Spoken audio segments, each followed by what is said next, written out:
Imagine this scenario for a moment. So it's Friday. You got all your money tied up in Isaiah shares, and you're expecting some big news that you're thinking is about to hit at any moment now. And you're really thinking about what you're going to buy with all this money you're fixing to make. But you're also not a fool, and you know that investing and trading can get risky. So just in case, you've set your stop loss and you are completely protected and ready to go. Then, all of a sudden, the stock crashes. You check your account and you find out that your stop loss never went off. So, just like that, in the blink of an eye, you've lost nearly half of your entire investment. Okay? And then, to make matters even worse, right after this crash, you see that the company releases the news that you've been waiting for all week. The news that was supposed to double or even triple your money doesn't do a thing. So nothing changes. Your money is still gone, and you're just left wondering what the hell is going on. But this wasn't a story, ladies and gentlemen. This was what actually happened to anyone that was holding Isaiah shares last Friday. And in this video, I'm going to be telling you exactly what happened with Isaiah stock on Friday, what that 1.3 million share dump actually was, and exactly who was behind it. And we're going to be starting right now.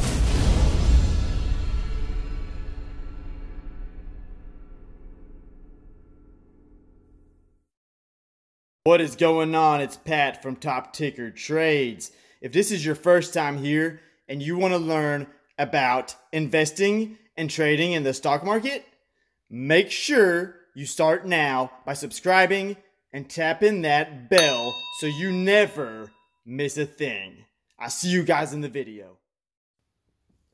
So Isaiah shareholders took a 40% loss on their investment last Friday after a massive 1.3 million shares were sold, or maybe I should say dumped, on the market. So, of course, the stock tanked, trading was halted, and stop losses were not activated. But why? How did this all happen? That's what we're about to go over. But first, let's take a look at what these shareholders were expecting to happen and why. And for that, we can simply turn to Twitter and see what some of these shareholders were saying. So what you're looking at right now are things that were posted on Twitter by different shareholders. And as you can clearly see, what they were expecting is for the company to release some big news. Some major news that was going to make the stock go crazy. And where in the world were these people getting this idea that the stock was going to go crazy? Or why were they expecting a catalyst? Well, as you can see from the screen right now, people were literally dissecting the words of the CEO. CEO named Ted Murphy. I've got to give him the credit on this one, okay? But where did these people get his words to dissect? It appears from his tweets. So Murphy was all over Twitter tweeting nonstop about this catalyst, this news that was going to change the company forever, basically. As you can see, this guy is posting about a merger with Disney, something huge, and he's thinking that way because the way that Murphy was posting on Twitter about this event seemed like it was going to be something very, very big, okay? His posts were excessive, as much as even, 5 times in the matter of a few hours, and just really acting like, something big was about to happen for the company. So you've got all these people on Twitter seeing just this gibberish nonsense like dance, dance, dance, senora, like it's, something. Hell, I don't know what to think, but to me it looks like the man's, maybe high on drugs or something. So maybe I would assume the same crap. Like, wow, this dude's like saying crap that doesn't make sense. He's getting high because, man, maybe he's, they're merging with Disney or something. That's what I would be thinking when I see this dumb crap. Anyhow, that's not what the case was, but about, I don't know, several thousand Twitter followers of his were tagging him and just saying really hopeful things and thanking him and calling him the best CEO ever and telling him that he keeps it real, stuff like that. As you can see here, he says, "First we dance, then we sing. We will reveal what this countdown has been for this Friday. A conference call has been set for 5 p.m. Eastern next Thursday, June 18th. Exciting days ahead for Team Isaiah and our creators. Hope you can make it." Anyhow, so while all this crap is going on, and he sees that shareholders are super, super excited, basically he can tell the sentiment is, very positive. So he just keeps egging them on and, kind of leading them on, making them believe that something big is about to happen.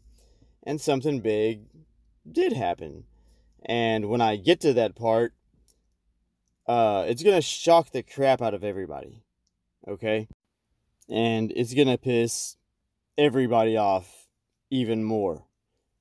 Because the way that this was done is just dirty. So as you can see, the tweet that's on the screen right now where he's talking about dancing and singing and all this other crap. Look at this next tweet, though. And to be clear, the news gets a lot worse than what you're seeing on the screen right now that I'm about to read. It gets a lot worse when I go over the details of it. But keep in mind, so when he posted this that we're looking at right now, that was before the video was released where we're talking, or where they're talking about the actual catalyst, okay?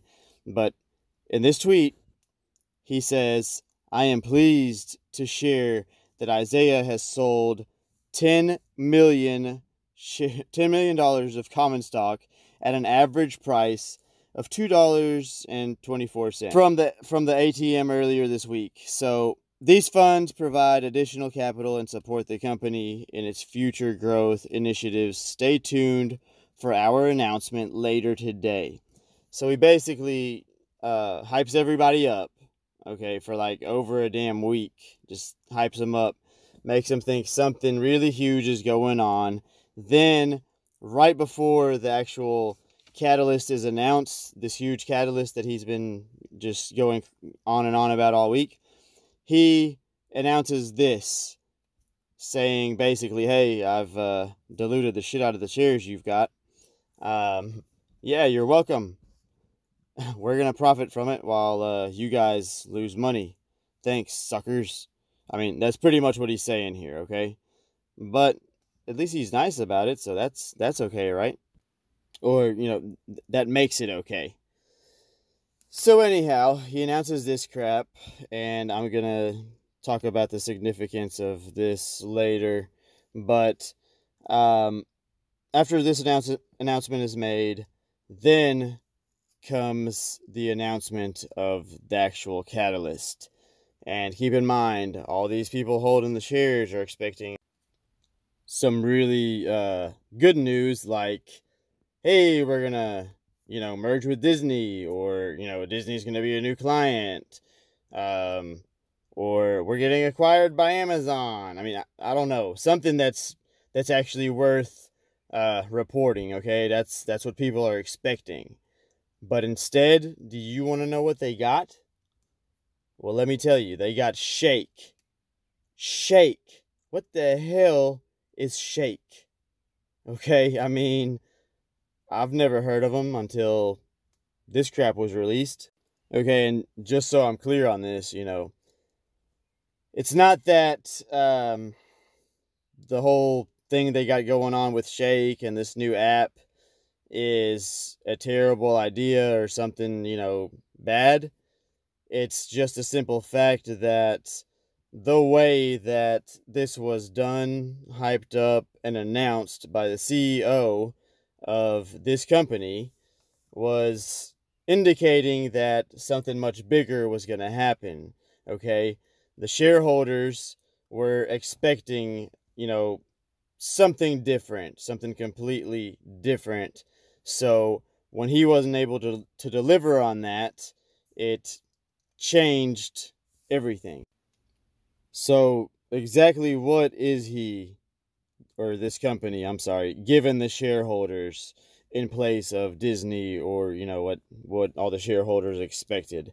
The app that this company is releasing is basically like a services app where, if you've ever used Fiverr.com or heard of Fiverr.com, it's something very similar to that, where your average person can go on there and create an account and get linked up with people that provide services, such as, somebody might be offering website services or SEO or designing a logo, whatever the case may be. You've got, the sellers offering whatever, and then your buyers, and they're marketing it as, I guess, a smaller version of, their platform of what they're doing on the profession, on like the business side of things. So this is what they've given the shareholders instead of Disney, and this is what all the fuss on Twitter has been about. Okay, I want you guys to understand that. And this is going to be competing with other big players like Fiverr.com. Okay, so tricking people, well, not tricking, well, yeah, it actually is tricking, I guess, if you think about it. But making people believe that, something bigger was going to happen than what actually happened, that's one thing, okay? I'm sure people could have forgiven that if the 1.3 million shares weren't dumped on the market just, I don't know, a minute or two before this news that was different from what was described was actually released. That's the bad part. Now, the more that I looked into this company, and I did a lot of research, had to read a lot of filings, but the more I read, the scarier things got. I mean, there's some stuff in there that's pretty shocking, that I want to know why the CEO is not tweeting about. And we're going to get there, but one thing at a time. So first, let's talk about what that 1.3 million share dump was all about. So first of all, turns out that our CEO, Ted Murphy, was well aware of the share dump that was about to happen that day, that he was hyping everybody up and, prepared them for this big news, which ended up being nothing. He's known since May 22nd, and then even afterwards was making preparations for that dump. Okay? Now, what that was an ATM, and that's known as an at the market offering. So there's a difference between an at the market offering and just a regular share offering, or there's more than one difference, obviously, but essentially in an at the market offering, the company is going to get more money. Okay. The amount of shares isn't fixed and the price is not fixed, as opposed to just a regular offering where, you're picking one price, usually at a discount, so you're going to get even less money than the shares are worth, and you're selling a specific amount of shares. Now, in an ATM, yes, you do have a specific amount, but it can be, I guess, modified. You can start or stop the sale of the shares as needed, pretty much. And it seems in the case of Isaiah, they were limited to only being able to offer 1/3 of their public float per 12-month period. Okay, so, obviously they're going to try to increase their float, and they did that. I don't have the numbers in front of me, but if I remember correctly, it was somewhere, back in May, it was somewhere around like maybe 25 million something. And at the time of the sale, that recent 1.3 million share sale, it was like 100 something million, like 130 something. So, huge difference. And all that came from the stock being pumped. At the very least, the ATM offerings are much better to do than a traditional offering if you have the people in place that know how to, I guess, really take advantage of it properly. It can be a positive thing. I'm not saying that it's not. And fact of the matter is that with these companies, with penny stocks, a lot of times they are hurting for money. They need that money to survive. So, okay, that's understandable. I understand that this CEO had to do what he had to do to make money, or to raise money, raise the money that was needed, but, he should have been transparent about that. But not only was he not transparent about what he was doing, he also led people to believe that they were going to be making money. Like, he was hyping them up, making them think like, oh, something big is fixing to happen. Y'all are fixing to make some money. And then the opposite happened. People lost 40% of their investment. So this company, this CEO should answer for that, because he knew exactly what the hell he was doing, and that's wrong. What we're looking at on the screen right now was an ATM offering that CEO Ted Murphy, signed off on back in May. So this was already, this is something that was planned since May. And how this works is that the company will sell these through an agent. $75 million worth of these shares, worth of the common stock shares.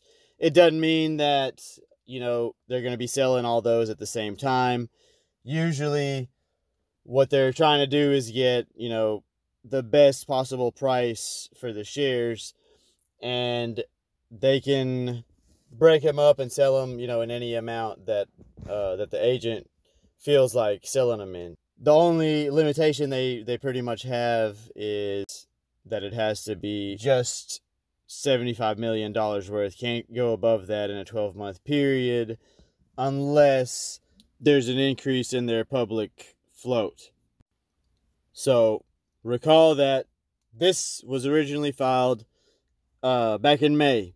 Well, on June 2nd, there is a modified version where they supplemented some stuff. And then June 4th, there's another supplemented version. So I'm just going to get to the point here. Murphy signed off on an offering in May, okay? He knew that an offering would cause a significant drop in share price. But then in June, he signed off on an amendment, which again he knew would cause a drop in share price. Yet, he decides to take part in behaviors which he knew investors and traders would interpret as him indirectly telling them or hinting to them that the share price would go up significantly based on this huge catalyst he's trying to promote. Okay, so now, just as you thought this was pretty bad, and it is, now listen to this crap that I'm about to tell you, okay? Because this makes it a million times worse. So apparently, the company itself doesn't think that it's going to survive, okay?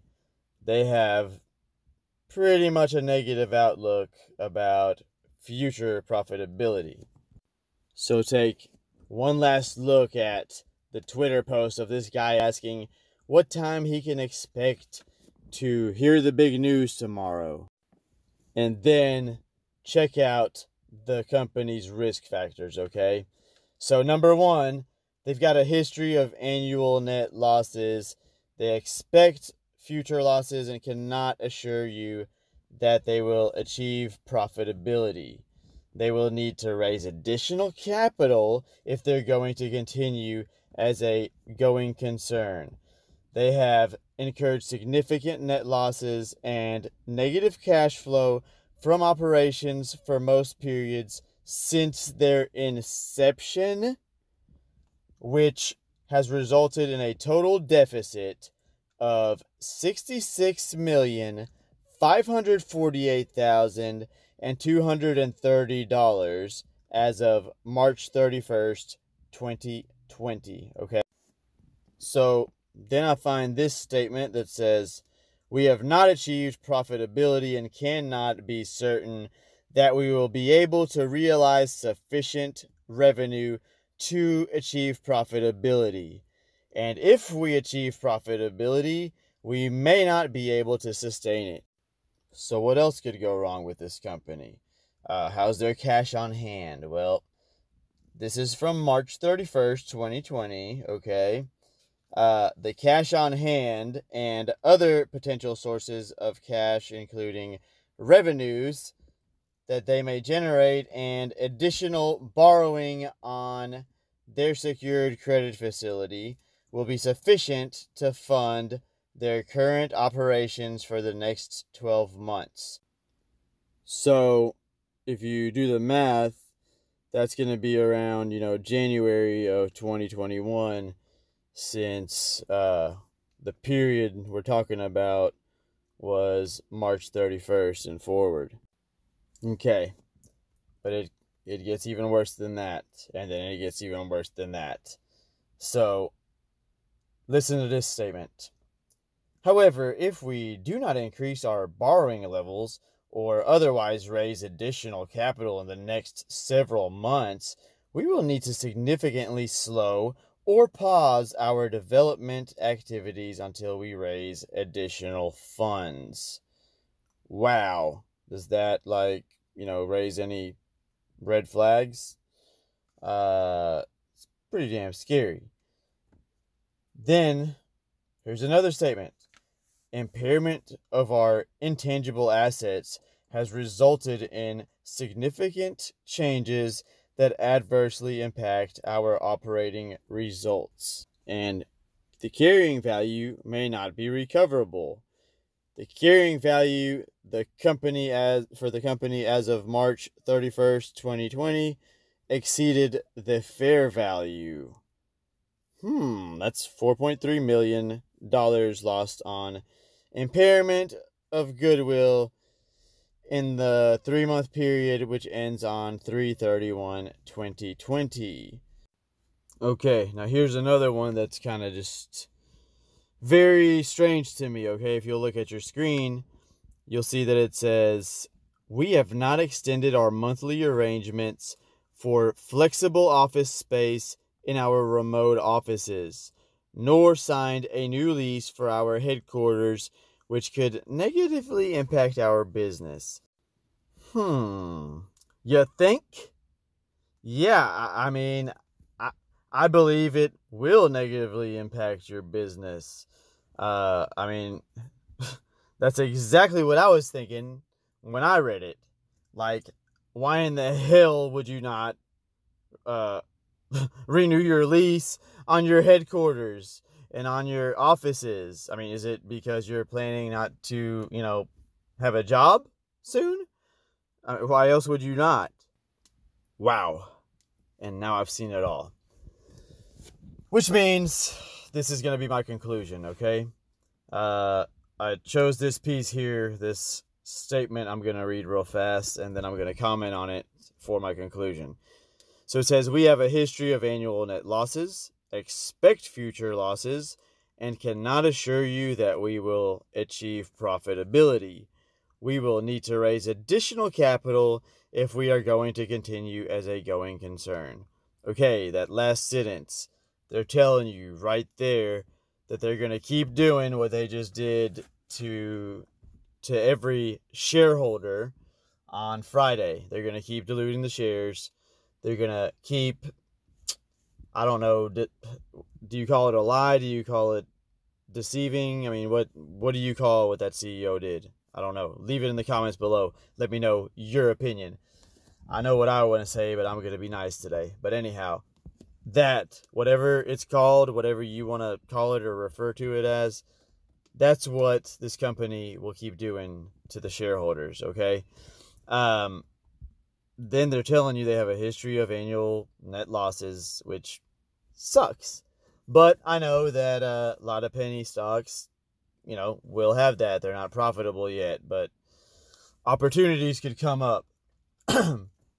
So yes, it's bad, it's horrible, but it's comparable to other companies that are, I guess, penny stocks. So if you're just trading them, then who really cares? They're telling you expect future losses, and they cannot assure you that they will ever achieve profitability. Okay. So this statement tells you just how much confidence this company has in itself, which is absolutely none. And if they have no confidence in themselves, why should I have confidence in them? So in my book, in my opinion, this company is a no-go, especially with the kind of crap that they're pulling. So ladies and gentlemen, congratulations, you've made it till the very end of this video. So what I need you guys to do, if you enjoyed the video, if you enjoyed the information in the video, please smash that thumbs up button. If you're not a subscriber yet, go ahead and subscribe. It'll be very beneficial. I will be releasing content just like this every single time that we catch a pumper pumping. I've got those exposés coming, okay? I love it. I love this. I love exposing those that need to be exposed, baby, okay? So get subscribed. Check out your screen. You should be seeing some thumbnails of some of my other videos up there. If you haven't seen those yet, make sure you check them out.